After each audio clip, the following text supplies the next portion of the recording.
Cream always rise to the top. Prograis is obviously a guy who's been calling for this fight for the last few months. What do you think of that fight potentially? Progress, man, like I always tell everybody, and I always tell everybody this.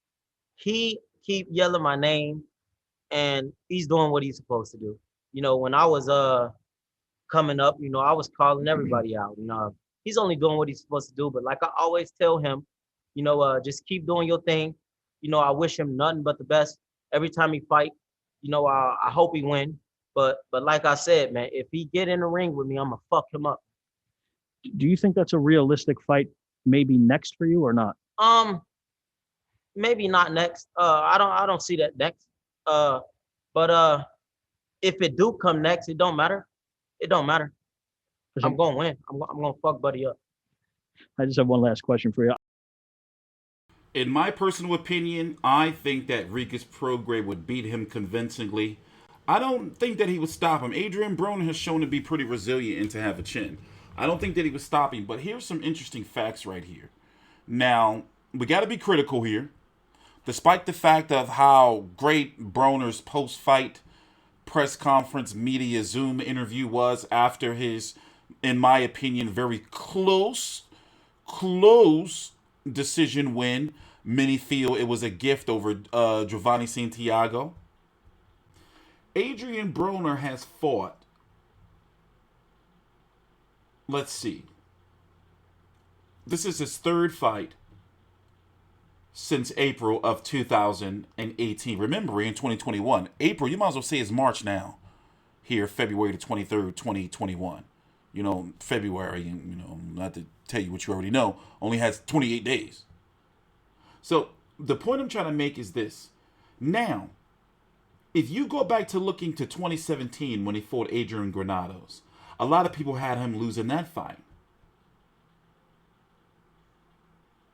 Mikey Garcia, he clearly lost. Many had him losing the Jesse Vargas fight. Clearly lost to Manny Pacquiao. And then this return fight after a 2-year, 1-month layoff against Jovanie Santiago, where both fighters were rumored. Well, Adrien Broner definitely didn't make weight or wasn't going to make weight during fight week. Now, he's saying it's because, well, put it this way. Adrien Broner and Jojo Diaz, former IBF champion, who didn't make weight last week by 3.6 pounds, or the week before last week by 3.6 pounds. Both fighters, him and Adrien Broner, have a history of not making weight. So when these guys show up to the bubble or where they are to fight and say, oh, well, we're not used to this, we're not, okay, I get it. You guys cut weight, during the week, fight week and all that. But at the same time, it's like, ain't nobody really trying to hear that because you have a history of making weight. Everybody else does it. So you're a world champion. You both world champion. You're supposed to lead by example, former and was a current world champion. Meaning Broner was a former, and Jojo Diaz was a current. Now, Broner with the layoff, yeah, okay, I get it. But at the same time, it's like, then why not have the fight at 144? Why have it at 140? Me, I already thought to myself, like, yo, he ain't going to make weight. And that's a shame when we think like that when it comes to fighters.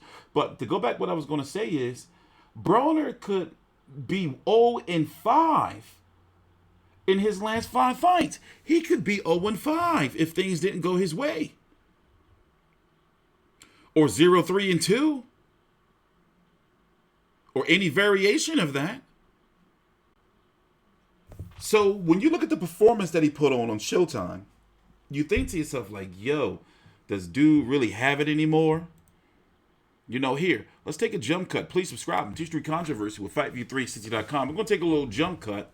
And in fact, we don't have to take a jump cut because I want you to hear what he says the issue is. And it's understandable because we know Adrien Broner's a partier. It's been well known that he's been a drinker, and, the women. That shit will get to you, especially the liquor and the women. But listen to this part right here. Gambling. Okay, listen right here. So I want to keep doing it. I know that final question for me. I know that there's always going to be temptations. There's always going to be people talking, things of that nature. Do you think that it's going to be a struggle to stay away from some of the vices that kind of kept you away from where you want to be in boxing? See, that's what I'm saying. I did it this camp. I did it. Listen, I'm going to tell you three of my biggest vices. 1, gambling.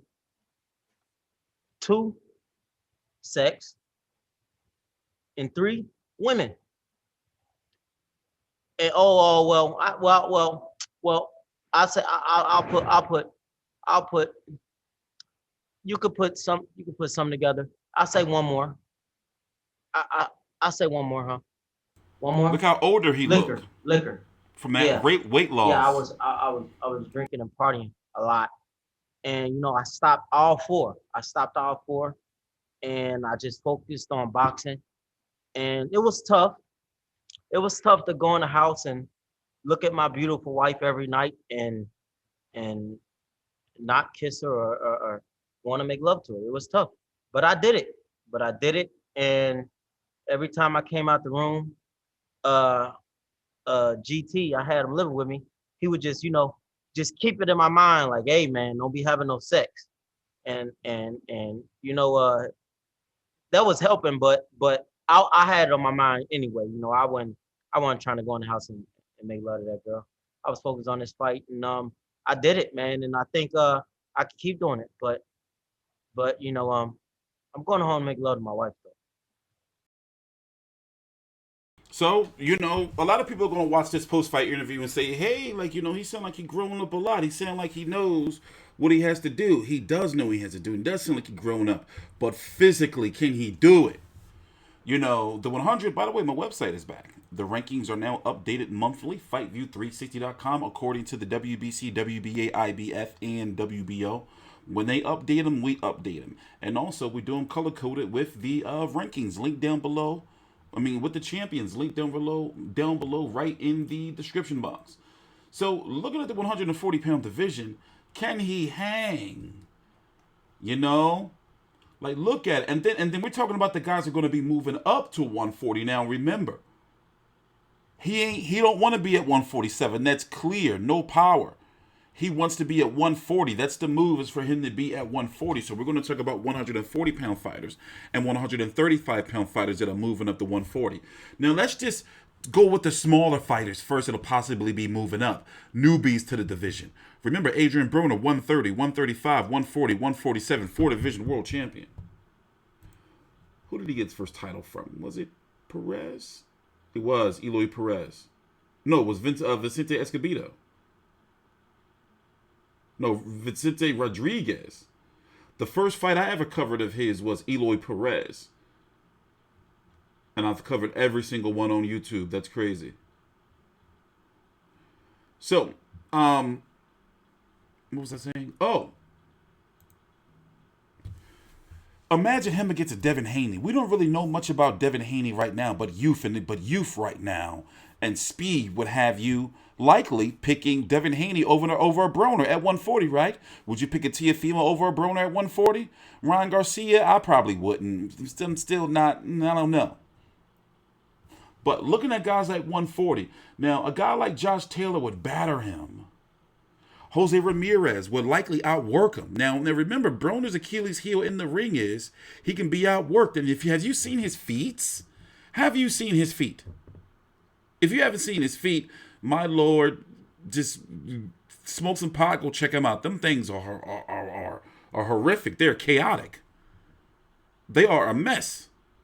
So you wonder why, you'd be like, yo, Adrien Broner, move around, use your feet. His feet are fucked up. So, Adrien Broner, if you throw more punches than him, you can outwork him. Let me tell you something. On the scorecards for this Jovanie Santiago fight, don't you know CompuBox has him not landing a single punch, but winning a round? Adrien Broner landed 98 rounds throughout the whole fight, threw less than 400 throughout the whole fight. Bro. So a guy like Jose Ramirez can just beat him off of outworking him. Jose Cepeda could probably beat him off of outworking him.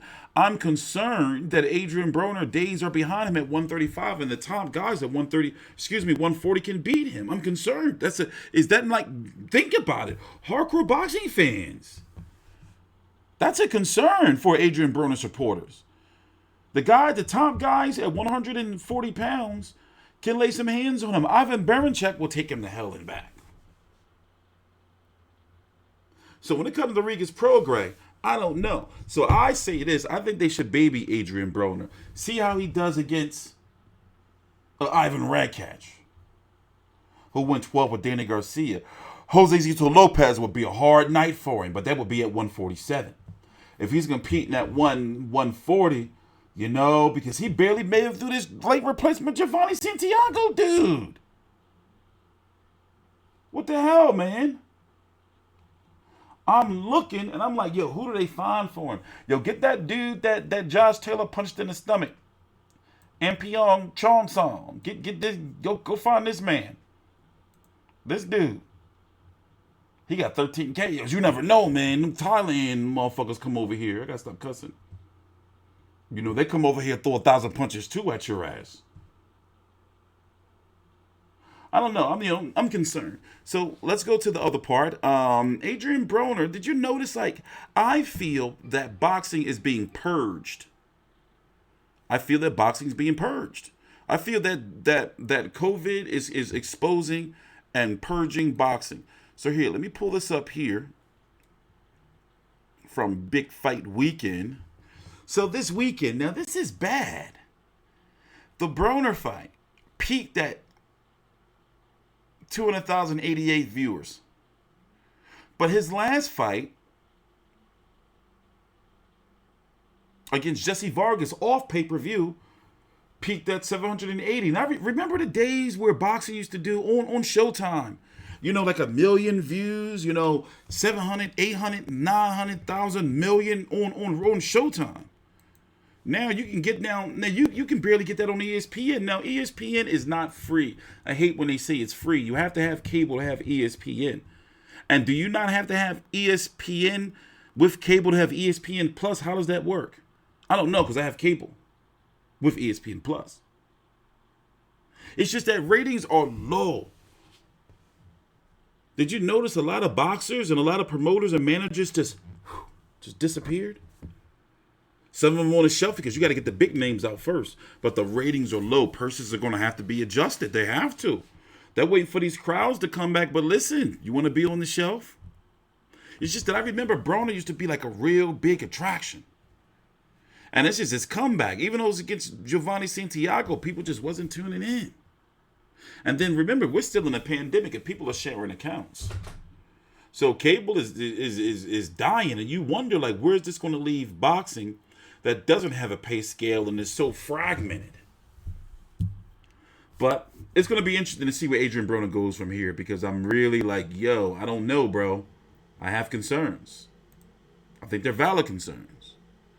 With that being said, I'm TstreeT Controversy with FightView360.com. Please take your time out and like the video. I wonder what that is. Take your time out and like the video. Follow me on Twitter at TstreeT4Life.